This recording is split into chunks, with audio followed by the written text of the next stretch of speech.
Hello again, everyone. Edwin Learnard back once again. In this YouTube astrological segment, I'm going to be dissertating and talking about the natal chart of someone by the name of Yogi Berra.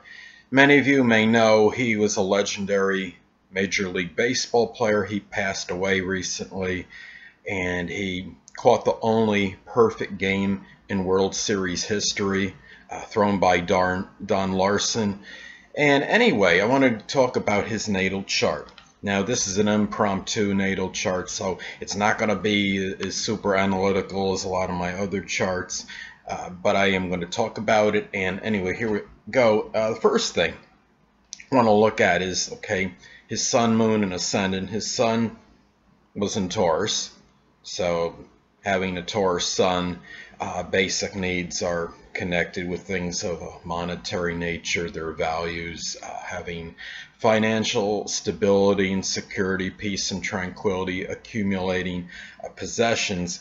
Now with the Pisces ascendant, the rising sign could show the method or manner in which one attains these basic wants represented by the sun sign. Now through Yogi's idealism, through his dreams, what he wanted to attain through his dreams, through compassion, sensitivity, perhaps even intuition, he may very well have attained a lot of these basic wants represented by the sun sign. Now his moon was in Capricorn, so it shows the emotional needs can very strongly be tied in to his ambitions in being successful in career endeavors and ventures, and having just something, having been maybe some kind of authority leadership position. And he was a manager for a number of years in Major League Baseball, so he showed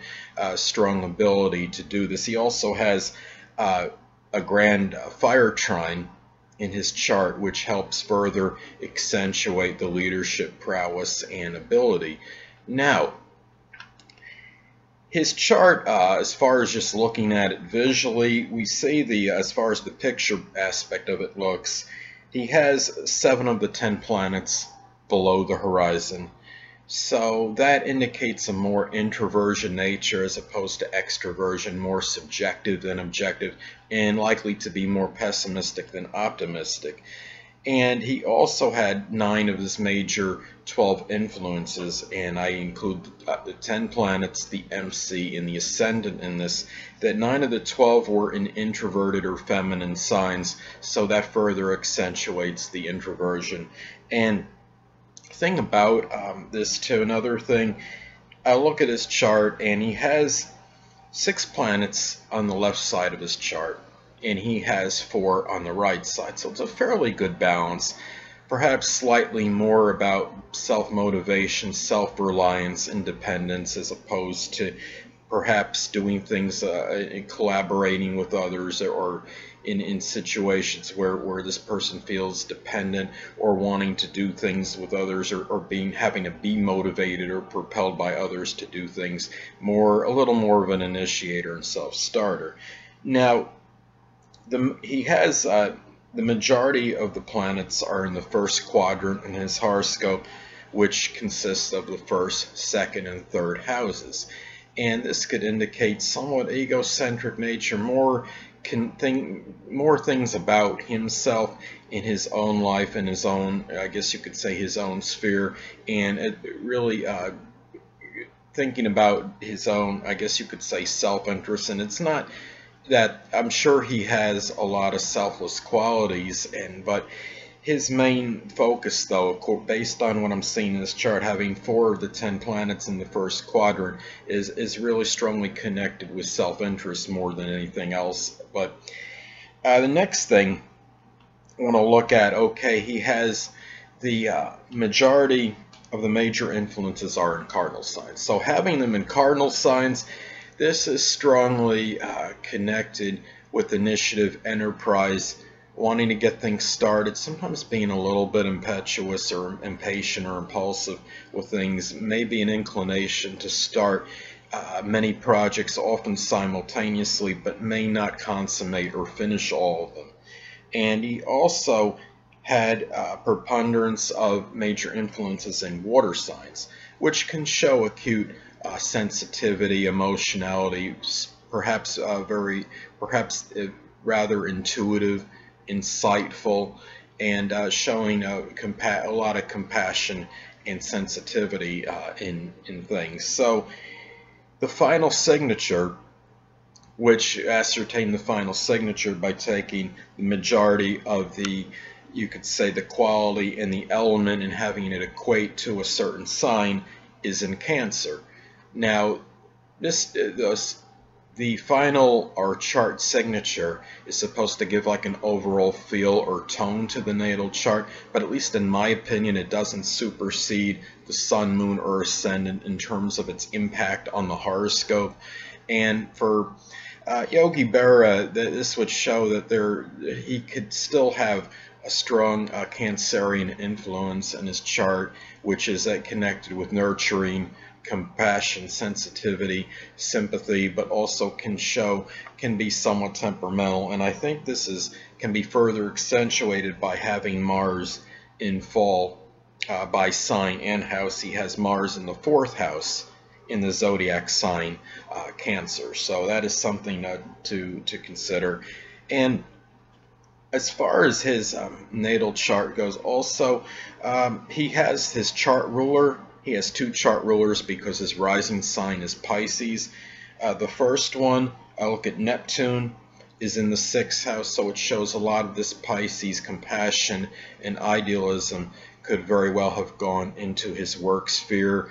Fellow employees is where this was shown, injected strongly toward, perhaps matters connected with his health, I would say, and into his daily routine, and perhaps even pets, if he has any small animals, if he had any pets.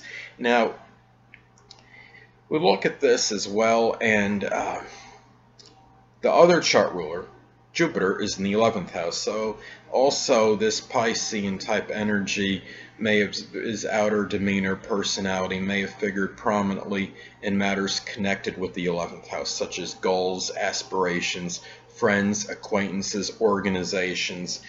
And another thing I look at when I see his natal chart, he also has, as I stated before, he has the Grand Fire Trine, which can show a lot of exuberance, ebullience, a lot of leadership prowess and ability, a lot of enthusiasm.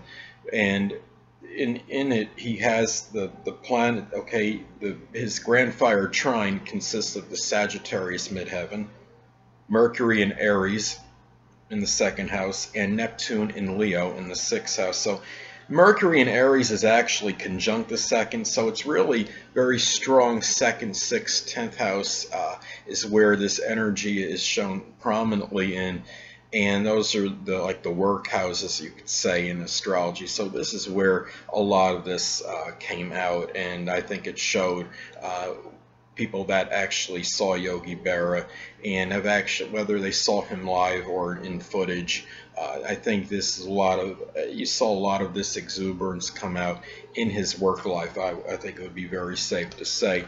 He also has, it's interesting, he has a grand water trine in his chart, which consists of his Pisces ascendant, his Pluto in Cancer almost exactly conjunct the 5th house of amusement and enjoyment, and he has Saturn in Scorpio in the 8th house. So a grand water trine, and coupled with the fact he has 5 major influences total in water, this shows where success may be attained through a lot of this water sensitivity and energy and intuition, and just kind of knowing, a lot of times instinctively what to do at the right times. And I mean, you have the Pisces rising. He was very notorious, a lot of you know, as far as paradoxical witticisms and things he said. And Pisces kind of is that sign which can seem paradoxical because it is a mutable and dual sign, and Pisces is really in theory, at least according to one book I read, and I do believe this, they're really like an amalgamation of the previous 11 signs. So it's not surprising you have the Pisces rising in there. And then he also has Pluto in the 5th house, and things of enjoyment and things you like to do can be connected with sports. And sure enough, I think this figured in that as well, since he was a Major League Baseball player. And 8th house perhaps matters with transformation, regeneration, knowing when to make the changes, and in doing this intuitively. I mean, he obviously was able to do this, and because, as many of you may know, after he retired as a Major League Baseball player, he was a manager at some point after that, so he was able to do as far as the transformation. And I think what further accentuates that, or emphasizes that more even, is the fact his Pluto it's that Pluto making that trine to the ascendant, which is part of that grand water trine, so it can show a strong ability to transform or regenerate oneself. And he also has, what I thought was interesting, is that, okay, he doesn't have any planets in air in his natal chart. There's no major influences in air, and this could indicate that maybe this is why he had such, maybe his own unorthodox way of communicating, having those paradoxical witticisms, being somewhat very unique and unconventional, perhaps in how he communicated. Maybe that's what showed his own way, his own manner of communicating. However, he does have Mercury in the 1st house, so this could show where communication can be shown to others on that first impression. So that helps a little bit, and he does have a little bit compensation by house position. He does have 2 planets in the 11th house, so that's something also to look at. And another thing, what was interesting I felt about Yogi Berra's chart, is that he has a I would consider it very long. Some people may not agree. This is subjective and discretional people, but a very long yod in his chart. And a yod configuration, as many of you may know, consists of a sextile between 2 planets or points, and those points or planets, they make, each one makes an inconjunct or quincunx, or I should say inconjunct aspect to the apex or focal point. And the focal point in this case is, no big shocker, is the Sagittarius midheaven. The sextile is made between the Sun in Taurus and Pluto in Cancer. Now, basically, how a yod works is that the person can take the positive energy from the sextile and incorporate it into the apex or focal point of the yod, which in this case is the Sagittarius MC or midheaven. However, and really, and it can lead to monumental achievement if the person can work through the exasperation indicated by the inconjuncts in the aspect, which in this case is the Sun inconjunct the MC, and Pluto making a rather long inconjunct to the MC, because Pluto is in Cancer at 11 degrees and almost to 12 degrees, and the MC is at 20 degrees Sagittarius. So there's about a 3, the allowed or maximum for a lot of people use inconjuncts is 5 degrees, and this one's about 8. So this is rather a long orb, so I consider it a very long inconjunct aspect. So it's safe to say he figured, I mean, he obviously had some monumental achievement, I would say, in matters connected with sports and athletics, because he became a famous Major League Baseball player. And what he was able to do was, by taking this energy, this transformative positive energy with the Sun making the sextile to Pluto, he was able to incorporate that, and he perhaps maybe showed, I don't think he necessarily revolutionized the catcher position, but he really showed how somebody in a catcher's position can have the ability, call a game, hit for power, hit for average at times. I mean, I think he won 3 Most Valuable Player awards in his career, and not many other players have done that. And I think you saw this energy incorporate with the apex point, the Sagittarius MC, and obviously the difficulties which would have to be worked through are represented by the inconjuncts from those planets to the MC. Pluto, with the inconjunct, the very long inconjunct to the MC, obviously could be power struggles with people in authority, such as maybe people, his supervisors, perhaps. And also the Sun in Taurus making the inconjunct to Sagittarius MC. Sun in Taurus is a rather introverted sign. It's about having possessions. It's about trying to stick, show.